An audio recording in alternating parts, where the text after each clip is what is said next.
Estenda suas mãos para Camila, vamos orar por ela. Senhor, nós te damos graças pela vida da nossa irmã.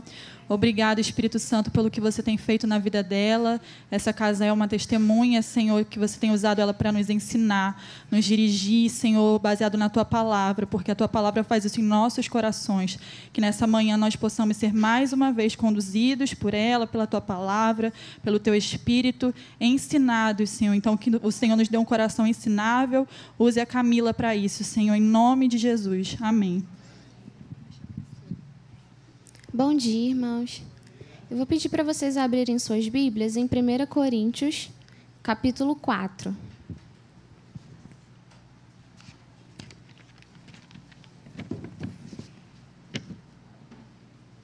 Primeira Coríntios 4, e eu quero começar já pedindo desculpas porque eu cheguei super atrasada hoje. Eu já detesto chegar atrasada normalmente, hoje mais ainda. Acordei cedo, me preparei para estar na hora certa, mas teve um contratempo, acabei chegando tarde e não participando do momento do louvor, que eu acho que é super importante para a gente estar inserido na atmosfera, para onde a igreja está caminhando. Então, eu cheguei meio afoita, assim, eu ainda estou me situando. Obrigada, Marina. Então, eu peço desculpas, porque eu acho que tudo com preparação é melhor. Eu sou uma pessoa que gosta de estar preparada para as coisas, e eu acho que assim as coisas ficam mais organizadas, mas enfim. 1 Coríntios, capítulo 4, eu vou ler somente os 2 primeiros versículos, que dizem: que os homens nos considerem como ministros de Cristo e dispenseiros dos mistérios de Deus. Além disso, requer-se nos dispenseiros que cada um se encontre fiel. A minha versão é a Ferreira de Almeida, então a versão NVI é um pouquinho diferente. Talvez a tua versão aí seja um pouco diferente, porque algumas vão dizer que o que se requer dos seus ministros é que sejam encontrados fiéis. E aí, quando o Daniel me fez o convite, eu pensei o que trazer e começou a vir muito ao meu coração a palavra fidelidade.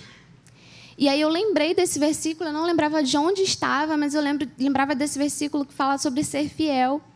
E aí eu fui procurar e li essa passagem na qual Paulo está falando um pouquinho aos Coríntios, desde o capítulo 1, sobre a autoridade das pessoas que pregavam o evangelho. Então, ele está falando que naquele período havia conflitos, né, dissensões, porque um dizia, eu sou de Paulo, eu sou de Apolo e tal. E aí Paulo vai dizer, gente, nós não damos o crescimento. Um planta, o outro colhe, o outro rega, mas quem dá o crescimento é o Senhor. E aí ele vai dizer, o que se requer dos ministros, ele estava falando sobre si mesmo e sobre Apolo, era que eles fossem encontrados fiéis. Então, de todas as coisas que aqueles apóstolos, que aqueles ministros tinham que manifestar na sua vida, na liderança da igreja, no cotidiano dessas comunidades de fé, o mais importante, o que Deus requeria deles, é que eles fossem achados fiéis. E aí eu passei a refletir que fidelidade não é uma palavra muito na moda hoje em dia, não é uma palavra muito em voga. Porque a gente observa que a fidelidade, quase que eu derrubo a folha, ela só dura enquanto dura o entusiasmo. Já percebeu isso?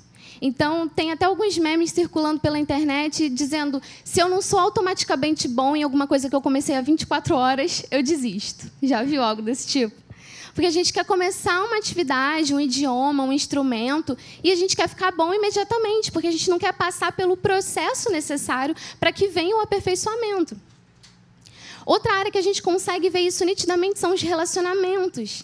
Então, as pessoas fazem juras de amor eterno, mas quando acaba o entusiasmo e talvez aquela etapa inicial da paixão, vem os argumentos de não era para ser, eu preciso estar aberto para novas coisas, para novos horizontes, não era bem isso. Porque fidelidade, ser fiel, não é uma coisa que tenha andado na moda. E aí eu fui pesquisar no dicionário qual o significado da palavra fidelidade. E eu encontrei no dicionário Oxford que fidelidade é constância nos compromissos assumidos com outros. Característica do que é fiel, do que demonstra zelo, como é o nome da nossa comunidade, respeito por alguém ou algo, lealdade. Ou seja, é uma palavra que contém vários significados e todos eles falam sobre constância e consistência. Só que nos nossos dias, a gente quer a gente tem pressa, a gente quer que as coisas aconteçam rápido, a gente não quer passar pelas etapas. A gente prefere aquilo que chama atenção, aquilo que é apoteótico. Só que fidelidade não é sobre isso. Então, as pessoas que são casadas aqui, será que o casamento se mantém somente com base nas lembranças da festa de casamento ou da noite de núpcias? É isso que sustenta a fidelidade de um casal?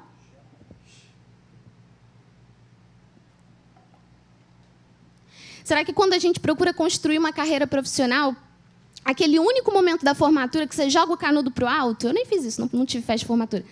Mas isso é o suficiente? É isso que, quando você enfrenta um dilema no teu trabalho, é isso que te faz permanecer? Não é. É a fidelidade a um propósito, a um objetivo, a algo ou a alguém.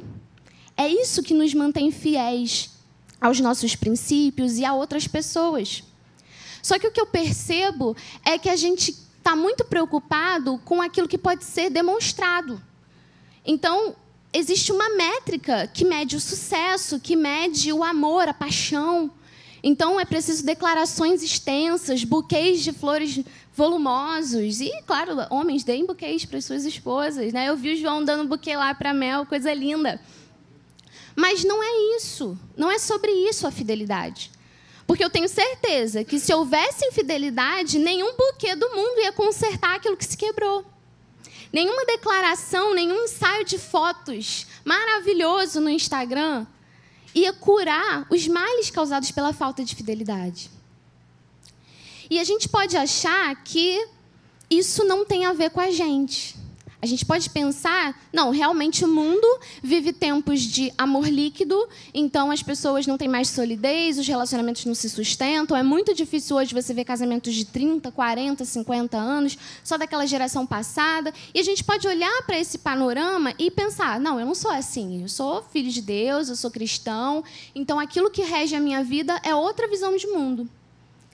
Só que eu passei a pensar o seguinte: talvez, sem perceber, a gente esteja incorporando um pouco ou muito, né, esse modo de pensar e esse modo de agir. E aí eu lembrei de uma expressão que eu cunhei alguns anos atrás. Eu não sei se alguém já falou isso antes. Se falar, eu dou os créditos depois. Que é o conceito de espiritualidade de performance. O que eu chamo de espiritualidade de performance?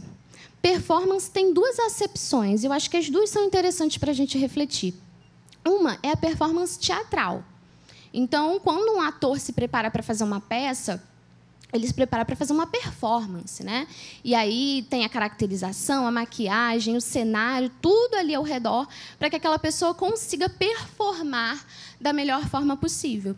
E, ao final, se der tudo certo, ela recebe lá os aplausos de todo mundo. Então, é assim que funciona a performance teatral. E existe também um outro significado, que é o dos esportes. Vocês já ouviram as pessoas falando isso? A performance do atleta na natação foi, né, maravilhosa. Então, tem uma questão atlética, de você, no menor tempo possível, com todo o seu potencial físico, você talvez cruzar ali uma linha de chegada numa corrida, ou você bater um recorde na natação. E aí o técnico fica acompanhando a performance, né? Falando assim, não, você fez agora em não sei quantos segundos, pode ser melhor, vamos fazer mais rápido, vamos fazer com mais força, se for um esporte de força. Então, a palavra performance, ela tem esses dois sentidos. E o que eu chamo de espiritualidade de performance é quando a nossa vida cristã passa a ser regida por essa ótica, por essa lógica. Ou da questão teatral, e aí importa a roupa que você veste, se é chique, se não é, se você levanta as mãos ou se você fica sentado, se você é expansivo ou se você é mais quietinho. Você precisa, de alguma maneira, no culto, performar, para que você pareça espiritual, para que você pareça envolvido com aquilo que está sendo feito. E para aqueles que exercem algum tipo de cargo que tem visibilidade, cantar, pregar, às vezes, a gente se vê tomado por essa perspectiva. A gente quer performar. Então, se eu estou aqui para dar uma aula, eu quero que a minha performance seja a melhor possível. E aí, depois, vão vir os elogios, vai vir o reconhecimento, vão vir os aplausos. Isso é do ser humano. toda a glória é do Senhor, mas quando a gente está envolvido no serviço, muitas vezes a gente vai e faz com essa mentalidade de uma performance teatral. Ou talvez com uma performance atlética. Então, eu preciso ser bom, eu preciso mostrar que eu sou bom, que eu sei não sei quantos versículos. Eu lembro que, quando eu era criança, a gente tinha muitas gincanas, né? E as crianças todas participavam e faziam as perguntas, e eu ganhava as gincanas. Só que eu ganhava as gincanas porque eu queria performar. Não porque eu queria conhecer o Deus da palavra. Mas porque eu sabia que eu tinha algumas habilidades que me davam uma facilidade maior de memorizar informações, e eu queria dispor disso para, de alguma forma, me notabilizar. Só que essa mentalidade de performance é completamente oposta ao Evangelho. Porque o nosso Pai, ele não é um treinador. Eu li um livro que a Marcela me emprestou, eu até conversei com ela sobre esse livro. Obrigada, Marcela, não sei onde está a Marcela aqui, por ter me emprestado esse livro, porque foi muito bom para mim ter lido. E aí a autora vai dizer que ela muitas vezes via Deus como um treinador, que ia estar ali falando, ou um personal trainer, né? O Yuri também não estou vendo por aqui, mas o personal, ele vai lá, você consegue, repete um pouquinho mais, né? Pega um pouquinho mais de peso. E aí a pessoa, com aquele gás, a pessoa consegue fazer coisas que talvez sem o treinador, sem o personal, ela não conseguiria. Só que a preocupação do Senhor não é ficar do teu lado falando, você consegue fazer mais, você consegue jejuar algumas horas a mais, você consegue ler um pouquinho mais a Bíblia. Vai lá que você vai bater o recorde e você vai se tornar famoso e ganhar a medalha de ouro nas Olimpíadas. Não é esse o tipo de relacionamento que o Senhor quer ter conosco. Claro que importa, sim, aquilo que nós fazemos, e eu vou chegar lá, mas eu acho que, às vezes, a gente introjeta esse tipo de concepção, essa espiritualidade de performance, para que a gente, muitas vezes, sinta, inclusive, que merece a graça. Que a gente sinta que, não, realmente, agora eu performei, agora eu consegui chegar lá. E aí a nossa espiritualidade, ela se torna mensurável por critérios humanos.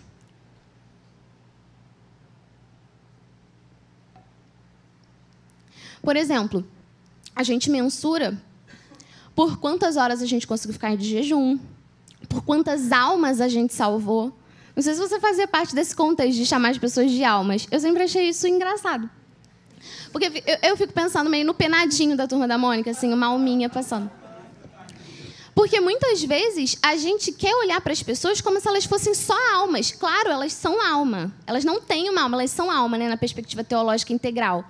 Elas são alma. Mas elas têm gostos, elas têm personalidade, elas têm individualidade. E, às vezes, a gente fala que quer fazer um evangelismo para alcançar muitas almas, num sentido que, assim, despersonaliza as pessoas. Objetifica até.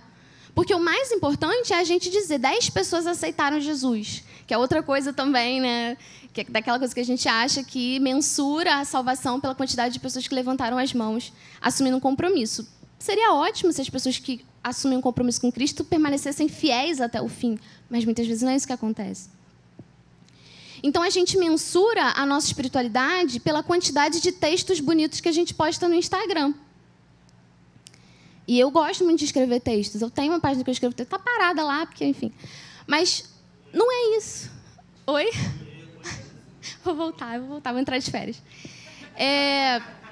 E aí a gente coloca uma foto bem bonita, então um devocional não pode ser você jogado na cama com uma bíbliazinha assim, igual essa bíblia mais simplesinha assim. Tem que ser uma bíblia bonita, né, de estudo. Aí você marca com marca-texto de várias cores, e aí você posta lá o cafezinho do lado. Eu não bebo café, mas se eu bebesse, botava uma caneca bonita que nem essa aqui, tirava a foto e performei. Performei hoje um bom devocional. Tá pago. Isso aí. Exatamente. E aí a gente mensura, então, a nossa vida espiritual por esses critérios que, na verdade, não correspondem ao que Cristo quer de nós. Porque a continuidade desse texto de 1 Coríntios, eu vou ler com vocês, eu acho que vale a pena. Nós lemos os versículos 1 e 2 e agora nós vamos continuar a partir do 3. Diz assim: todavia, a mim muito pouco se me dá de ser julgado por vós ou por algum juiz humano. Nem eu tampouco a mim mesmo me julgo, porque em nada me sinto culpado, mas nem por isso me considero justificado. pois quem me julga é o Senhor. Portanto, nada julgueis antes do tempo, até que o Senhor venha, o qual também trará à luz as coisas ocultas das trevas e manifestará os desígnios dos corações. E então cada um receberá de Deus o louvor. Isso aqui expõe aquela verdade que a gente também conhece, de que é Deus que conhece as intenções. Então, por trás de toda performance, existe um coração. E o que esse coração realmente deseja? Qual é a motivação desse coração? Cristo apenas conhece essas motivações e um dia trará essas motivações à luz. Então, hoje elas estão ocultas. Hoje vocês não conhecem a motivação do meu coração nesse momento. Mas um dia, tudo aquilo que nós fizermos será colocado à plena luz. E só o Senhor consegue enxergar o profundo. Por isso que a gente tem aquela passagem tão famosa da escolha de Davi, né? Que Samuel vai passando os filhos e ele achava, não, esse aqui é adequado, esse aqui tem perfil, porte de um rei de Israel. E aí o Senhor diz, não, eu rejeitei, porque eu não vejo como vê o homem. E aí ele vai pegar Davi lá de trás das malhadas e vai colocar Davi numa posição que ninguém nunca ia imaginar. Então, a ótica do reino, a lógica do reino, ela é completamente diferente da lógica da espiritualidade de performance que muitas vezes nós temos nutrido nos nossos dias. Porque a graça, ela não implica mérito. Porque quando a gente fala de fidelidade, de ser fiel, talvez a gente pense que isso significa merecer, fazer por onde, né? E permanecer fazendo coisas e num ativismo que muitas vezes nos adoece, inclusive. Só que, na verdade, a nossa fidelidade repousa sobre a fidelidade do Senhor. É o caráter fiel e misericordioso do Senhor que nos provê a graça na qual nós estamos firmes. As misericórdias do Senhor são a causa de não sermos consumidos, né? Elas se renovam a cada manhã, grande é a sua fidelidade. Lamentações de Jeremias vai falar isso. É por causa do amor do Senhor, é por causa da sua fidelidade, que Ele nos habilita a sermos fiéis. Então, se nós ancorarmos essa ideia de fidelidade como se fosse uma questão de simplesmente permanecer na igreja, talvez a gente vá adquirir a mentalidade que tinha o irmão mais velho do filho pródigo. Porque ele vai argumentar com o pai. Quando o filho pródigo retorna, ele vai dizer, eu sempre te servi, eu te servi a minha vida toda e você nunca me deu nada. E qual é a resposta do pai para ele? Meu filho, as minhas coisas são tuas. Mas aquele filho, ele tinha talvez a mentalidade de que a fidelidade tinha a ver somente com permanecer e não com conhecer e se assentar à mesa com o pai. E outra coisa que eu quero chamar a atenção também é que fidelidade não é autoajuda e nem aprimoramento pessoal. Porque também está muito na moda um discurso, né, meio coach, de seja a sua melhor versão. Já ouviram isso? Eu acho que esse tipo de discurso tem o seu lugar em outra área da vida. Então, né, por exemplo, na carreira profissional, eu acho que faz sentido você dizer seja a sua melhor versão, para que você se torne mais virtuoso, mais responsável, mais dedicado. Agora, quando a gente fala de vida espiritual, se a nossa fidelidade estiver ancorada em aprimoramento pessoal, em autoajuda, nós vamos falhar miseravelmente. Eu lembro que na igreja da qual eu era, a gente tinha muitos eventos de adolescentes. Natália sabe. E aí, esses eventos eram muito bacanas e o evangelho era pregado. E, normalmente, no último dia, era aquela tristeza por estar se despedindo dos amigos que a gente fez e tinha uma atmosfera de entusiasmo, de euforia, de vamos mudar o mundo. Tem até uma música do Fernandinho que a gente cantava muito há anos atrás, não sei quem é da minha época, estou me denunciando aqui. Essa música há muito tempo que não se toca nas igrejas, mas que falava isso, vamos mudar o mundo, vamos mudar o mundo. E aí, adolescente pulava e todo mundo gritava isso. E aí, eu era imbuída assim, de uma força, tipo, não, eu tenho que pregar o evangelho na minha escola, eu preciso fazer a diferença, eu preciso mudar o mundo. E aí vinha a segunda-feira. E vinha a terça, e vinha a quarta, e vinha a quinta. E daqui a 2 semanas, aquela chama de entusiasmo já tinha apagado. E só ficava o gosto amargo da frustração. De sentir que eu era a pior filha de Deus, porque eu não conseguia mudar o mundo. Só que o Senhor não nos chamou para mudar o mundo à força, ou com base nos nossos talentos e nas nossas potencialidades. Ele disse apenas para a gente ser luz. E aí ele vai dizer que quando a gente é luz, é impossível esconder uma cidade edificada sobre uma colina. É impossível, não se deve pegar uma lâmpada e colocar debaixo da cama. A luz vai brilhar. Só que se a gente nutrir essa mentalidade de que isso vai acontecer pelos nossos esforços, a gente vai se frustrar vez após vez. Então, os apelos, eles têm o seu lugar, né? Quando os pastores chamam as pessoas aqui à frente, não é simplesmente para você cumprir um ritual. É um passo de fé, é uma decisão, tem a ver com querer algo novo para a tua vida. Mas se você depositar toda a sua expectativa naquilo que acontece no domingo, você vai se frustrar.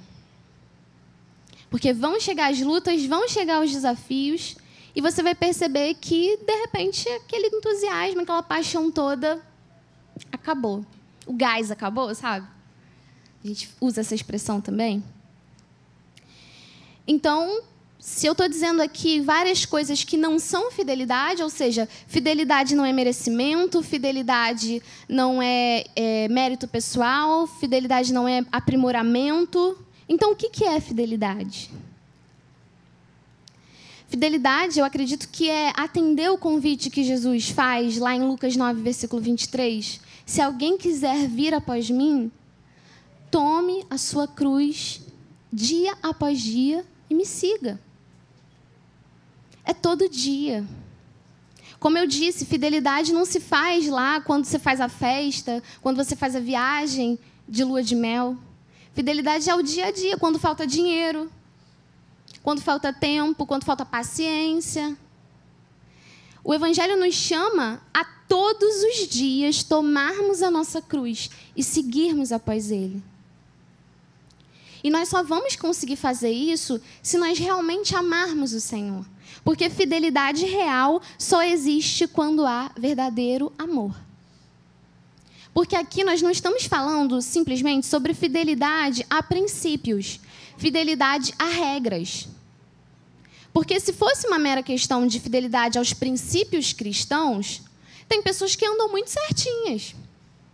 Pessoas que cumprem a cartilha, os rituais. E aí essas pessoas poderiam dizer, eu sou fiel a Deus. Né? Como os fariseus diziam, dou o dízimo de tudo que ganho. Não, na verdade foi o jovem rico que falou, eu dou o dízimo de tudo que eu ganho, eu cumpro todos os mandamentos, o que me falta então?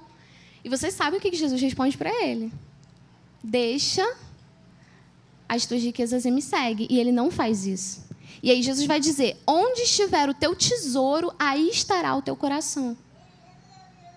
Então não é só cumprir os parâmetros, porque isso aquele jovem fazia. Mas o Senhor estava questionando e convidando aquele jovem a destronar os ídolos do seu coração. Nós estamos estudando isso, né, na Igreja Caseira. Então, não é que todas as pessoas que são ricas são chamadas a abrir mão de tudo que têm.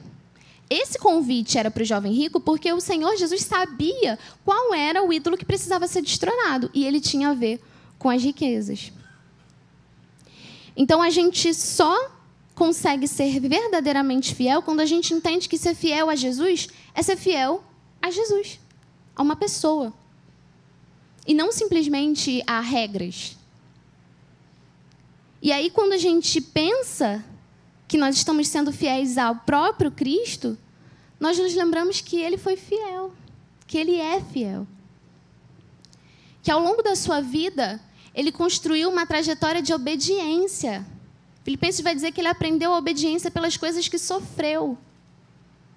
Ele vive toda uma vida de fidelidade aos propósitos do Senhor.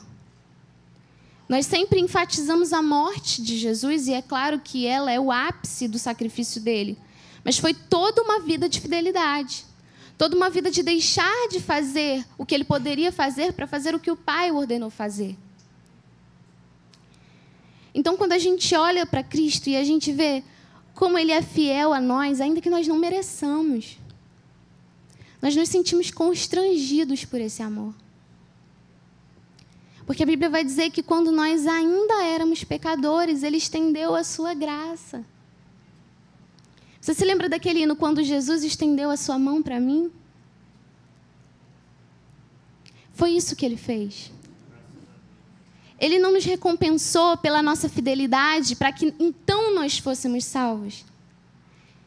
Ele nos tirou do império das trevas e nos transportou para o reino da sua luz para então nos habilitar a ser fiéis.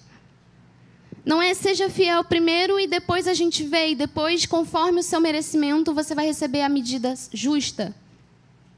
Não. Ele escolheu ser fiel a cada um de nós. Aquele outro hino que diz: quando Jesus derramou a sua vida, ele pensava em mim, ele pensava em ti, ele pensava em nós. Não vou cantar, porque senão o Daniel me chama mais para pregar.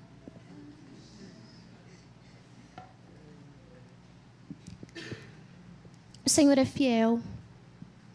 Isso é frase de para-choque de caminhão, né? Deus é fiel. Tá lá.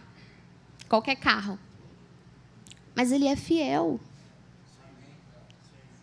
Essa é uma verdade que precisa atingir o nosso coração. Ele é fiel. É a sua fidelidade que nos garante acesso. É o fato de que Ele não muda de ideia. Ele não muda de disposição de coração. Ele é estável, Ele é constante, Ele é seguro. Ele é a rocha eterna, sobre a qual Ele nos convidou a firmar a nossa vida, para que venham as tempestades e a nossa casa não seja derrubada. Quando nós amamos o Senhor, então nós poderemos ser fiéis em todas as áreas da nossa vida. Então a fidelidade vai deixar de ser simplesmente um verniz que a gente passa sobre a nossa natureza pecaminosa, para que de fato a gente queira honrar o Senhor e ser fiel em tudo. Ser fiel na forma como a gente administra o nosso dinheiro. Ser fiel na forma como nós criamos nossos filhos. Como nós tratamos os nossos esposos e esposas. Como nós trabalhamos. Ser fiel na forma como nós tratamos as pessoas que não podem nos oferecer nada. Porque tratar bem as pessoas de quem nós esperamos receber alguma coisa é muito fácil. Mas Mateus capítulo 25 diz que chegará o grande dia em que o Senhor vai separar as ovelhas dos bodes. Ele vai colocar os bodes à sua esquerda, as ovelhas à sua direita e vai dizer para as ovelhas: vinde, benditos de meu Pai, tomai posse do reino que vos está preparado desde a fundação do mundo. Porque tive fome e me deste de comer, tive sede e me deste de beber, estive nu e me vestistes, preso e fostes visitar-me. O que o Senhor pede de nós não são números, não é performance, não é beleza exterior, não é tudo milimetricamente alinhado. Não são obras, embora elas façam parte da vida cristã. Porque lá em Mateus 7, no Sermão do Monte, Jesus diz: nem todo que me diz Senhor, Senhor herdará o reino dos céus. E Ele diz que vai haver pessoas que vão dizer: Senhor, em teu nome eu expulsei demônios, eu curei enfermos. E o Senhor vai dizer: apartai-vos de mim, eu não vos conheço.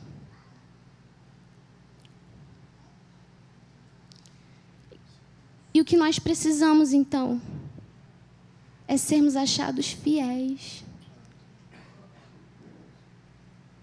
Por isso eu diria que a caminhada cristã, ela não é uma corrida de 100 metros rasos, ela é uma maratona. Se eu não estou enganada, a maratona são 42 quilômetros, eu acho. Não é isso? Gente, 42 quilômetros. Eu acho que eu não andei 42 quilômetros na minha vida. Hipérbole, estou sendo... Mas por que eu acredito que a caminhada cristã não é uma corrida e é uma maratona? Porque não é explosão, não é velocidade. Na corrida de 100 metros, você precisa de explosão. Quando o sinal toca, você tem que sair com toda a força, como o Usain Bolt, né, que é um dos maiores velocistas, para chegar primeiro. Só que a vida cristã não é de quem chega primeiro, é de quem chega. Porque o desafio não é chegar mais rápido ou chegar mais inteiro, é chegar. E aí eu te convido a abrir em Hebreus, capítulo 12.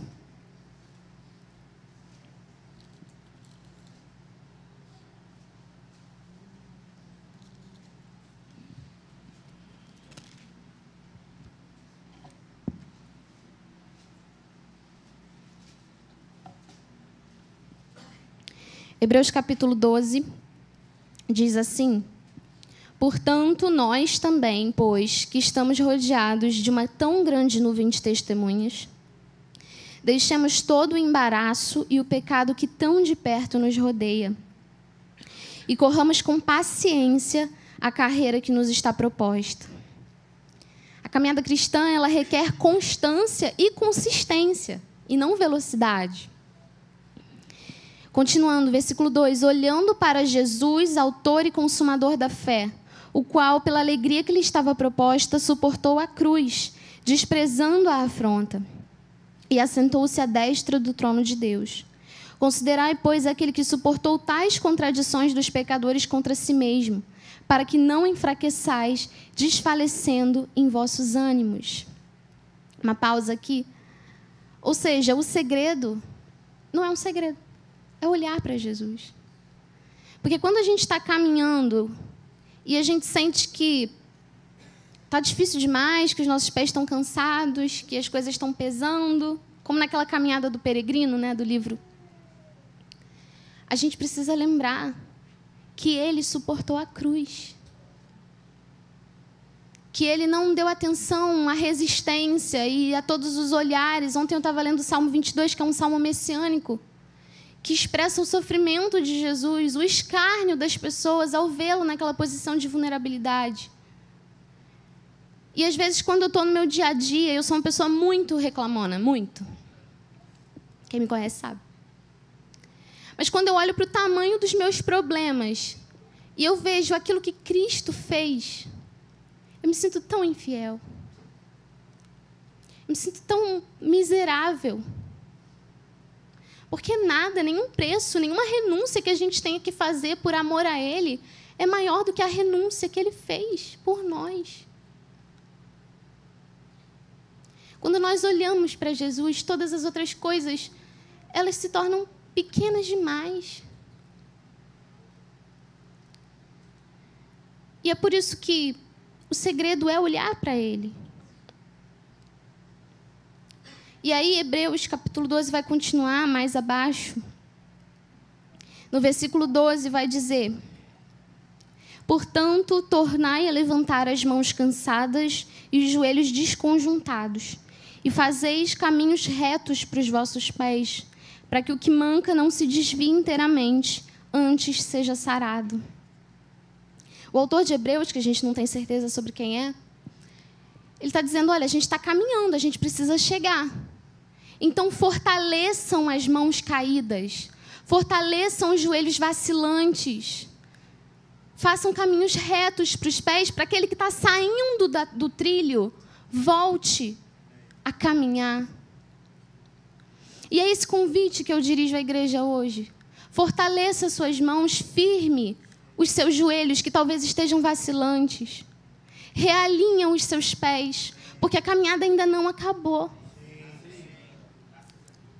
A recompensa ainda não chegou. A linha de chegada ainda não foi cruzada. E para que nós cheguemos a essa linha de chegada, o Senhor nos pede a coisa mais importante, que é a fidelidade. Não se preocupe com a quantidade de coisas que você tem a oferecer a Deus, porque Ele não precisa de nada disso. Se preocupe em ser fiel. Porque as métricas desse mundo não são as métricas do reino. E nós temos enxergado líderes, pessoas proeminentes, pessoas relevantes, que têm se perdido pelo caminho, que têm trocado a fidelidade pelo Senhor, pelo amor ao dinheiro, pelo amor ao sucesso, pelo amor à fama. E mesmo conhecendo a Bíblia de capa a capa, ouvirão do Senhor, eu não vos conheço.